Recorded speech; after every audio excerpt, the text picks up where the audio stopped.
Hey there, and welcome to this explainer. If you're a focused learner trying to map out your financial future, you are in the exact right place. Today, we're taking on a massive cognitive load and simplifying it entirely. We're going to dive into the FIRE movement. That's financial independence, retire early. But instead of just listing off a bunch of abstract concepts, we're actually going to map all 15 paths on a single 30-year timeline. That's right. Every single strategy, from the lightning fast to the ultra-luxurious, laid out so you can figure out exactly where you fit in. Here's our roadmap for today. First, the traditional FIRE baseline. Then, speedrunners from years 3 through 9. Third, semi-retirement covering years 10 through 14. Fourth, alternative assets like real estate and dividends. And finally, the long game for years 20 plus. Let's get right to it. To keep the math from getting too abstract today, we're going to use a simple hypothetical baseline, a person earning exactly $100,000 per year.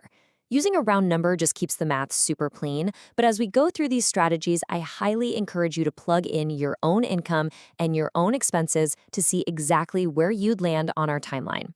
Section 1. The traditional FIRE baseline. All right, so the absolute bedrock of this entire movement comes down to mastering the math of the 4% rule. About 30 years ago, a financial advisor named William Bengen studied historical market data and found something pretty incredible. He discovered that retirees could withdraw 4% of their portfolio every single year without running out of money, even through the absolute worst market stretches. In simple math, you just need a portfolio that's 25 times your desired annual spend. So if you want to spend $40,000 a year, you basically need a cool $1 million invested in low-cost index funds. So if our hypothetical earner aggressively saves, say, 30 to 50% of their income, they hit this traditional FIRE baseline right around year 16. And I want you to mentally highlight that. Year 16 is our ultimate mental yardstick for the rest of this explainer. Just keep this in the back of your mind. 16 years is the baseline we're trying to beat. Moving on to Section 2. Speedrunners, covering years 3 through 9. Now, this section of our timeline is without a doubt the fastest. But man, is it the most intense.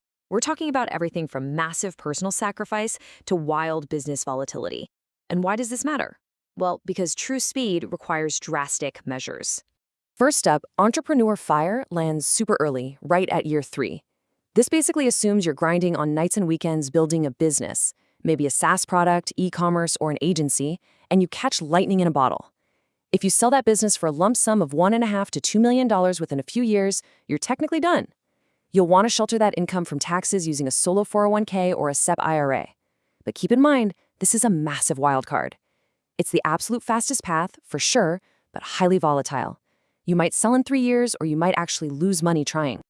Now think about this number, because it brilliantly illustrates the math of Coast FIRE. Coast FIRE is actually more of a checkpoint than a final destination. If our hypothetical earner starts at age 23 and aggressively saves $40,000 a year for just 5 years, they'll have around $253,000. If they completely stop contributing at that point and just let it sit, that nest egg automatically compounds in the background to over $5 million by traditional retirement age.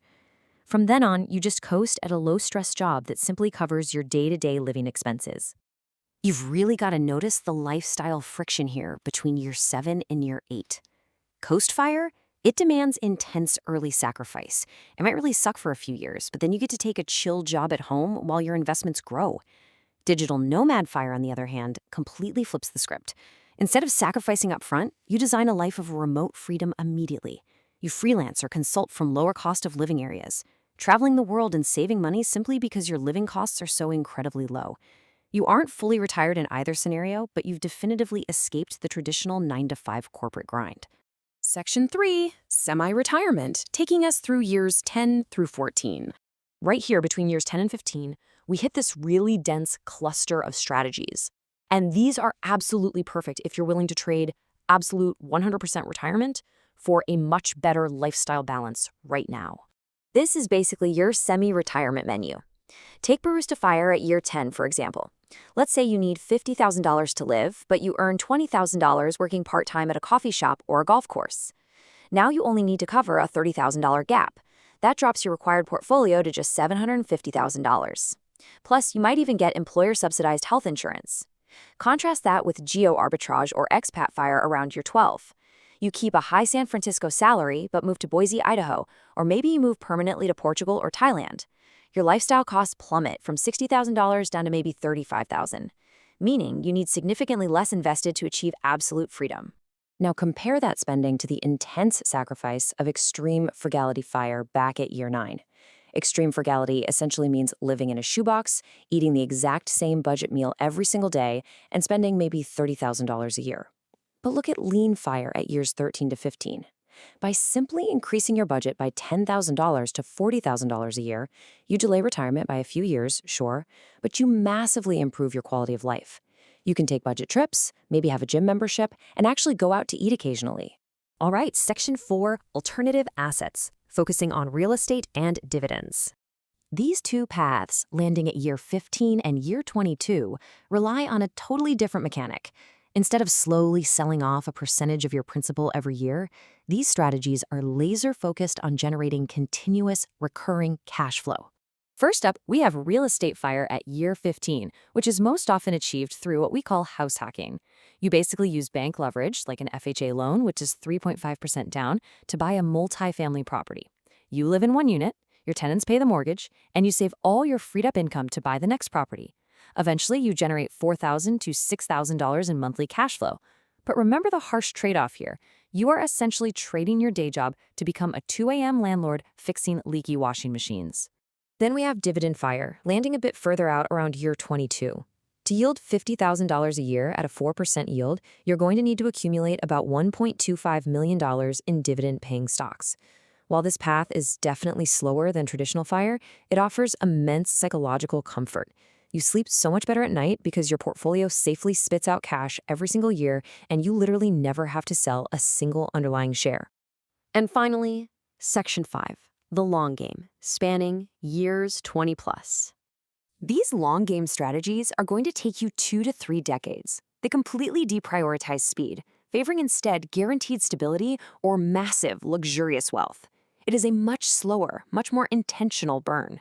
Whether you lock in a guaranteed government or military paycheck with pension FIRE at year 25, or you just save 20% of your income and enjoy the ride with slow FIRE at year 27, these are incredibly realistic pathways. With slow FIRE, you aren't sacrificing your youth. You simply invest consistently, enjoy your life along the way, and retire comfortably in your late 50s. And then there's fat FIRE. This is literally financial independence on steroids, and it honestly falls completely off our timeline past year 30. This represents the ultimate fantasy of multi-million-dollar luxury. We are talking massive homes, unlimited travel, and buying Rolexes on a whim. It usually requires a massive $5 million to $10 million portfolio, and realistically, you need a highly lucrative medical, tech, or business career to even get close to funding a $500,000 a year discretionary budget. So we've just mapped out 15 distinct paths to financial freedom, stretching all the way from the chaotic energy of year 3 right up to the absolute luxury past year 30. So here's my question for you. Looking at your own income, your current savings, and your tolerance for sacrifice, which of these strategies actually aligns with the life you want to build? Are you a speedrunner, a semi-retiree, or are you playing the long game? The timeline is yours to conquer. Thanks for hanging out with me for this explainer, and keep on learning.